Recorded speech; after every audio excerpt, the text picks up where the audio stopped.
Regardez-moi ça. Mon pain au lait bien aéré, une mie très filante et la mie très légère comme du coton. Voici la recette. D'abord les ingrédients: 500 g de farine type 45, 30 g de lait en poudre, un œuf, 4 g de sel, 300 ml de lait liquide tiède, 20 g de levure fraîche et 80 g de sucre en poudre. Le sucre, c'est à votre convenance. Pour ce pain au lait, j'ai opté pour essence orange. Pour ce pain, j'ai préféré utiliser comme parfum essence orange. Commencez par mélanger la farine, le sel et le lait en poudre. Vous mélangez le tout et vous disposez tout dans la cuve du batteur. Un côté, vous disposez le sucre. Vous faites un puits au milieu et vous émiettez la levure fraîche. Ensuite, vous ajoutez le lait tiède et l'œuf. Vous allez pétrir sans arrêt au moins 9 minutes. Sans oublier le parfum de votre choix. Entre le pétrissage, vous arrêtez quelques secondes, vous cornez et vous continuez à pétrir. Ensuite, après 9 minutes de pétrissage sans arrêt, vous ajoutez le beurre mou. Vous continuez le pétrissage au moins 6, 7, 8 minutes, c'est selon le robot. À vitesse moyenne, cornez et continuez.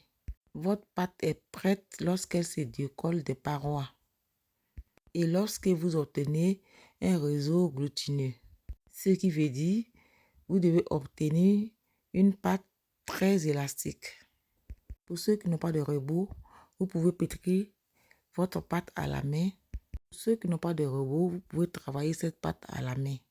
Là, vous prendrez quelques minutes de plus, mais vous obtiendrez le même résultat. Après le pétrissage, je vais bouler ma pâte et je vais disposer dans un bol en inox. Je vais filmer et laisser reposer dans un endroit tiède 1 heure. C'est selon la température de la pièce. Vous laissez 1h30 ou 2 heures.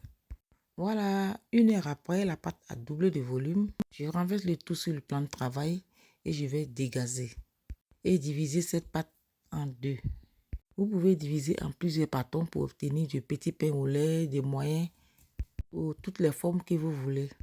Avant de façonner vos pâtons, beurrez et farinez vos moules. Moi, j'ai beurré 2 moules et j'ai chemisé le fond de mes moules. J'ai étalé d'abord le premier pâton, bien étalé, et j'ai roulé comme du boudin avant de disposer dans le premier moule. J'ai répété la scène avec le deuxième pâton. Tous les 2 pâtons disposés dans le moule et j'ai laissé monter 1 heure dans un endroit tiède. J'ai laissé pousser tout doucement. Mon nouveau four n'a pas le même degré de température. Avec ce four que j'apprends, j'ai préchauffé à 130 degrés. Alors qu'avec l'ancien four, je devais préchauffer à 180 degrés. Juste pour vous dire que les fours n'ont pas la même manière de fonctionner. J'ai badigeonné d'abord avec un œuf battu et j'ai entaillé mes 2 pâtons. Observez vous-même l'étape de cuisson. Mes pains sont en train de dorer tout doucement et je sens que je vais adorer ce four. J'espère. J'avais déjà fait des premières brioches en préchauffant le four à 180 degrés.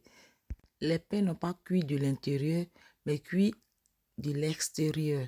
Ce qui a fait que cette fois-ci, j'ai réduit la température à 130 degrés. Regardez l'intérieur.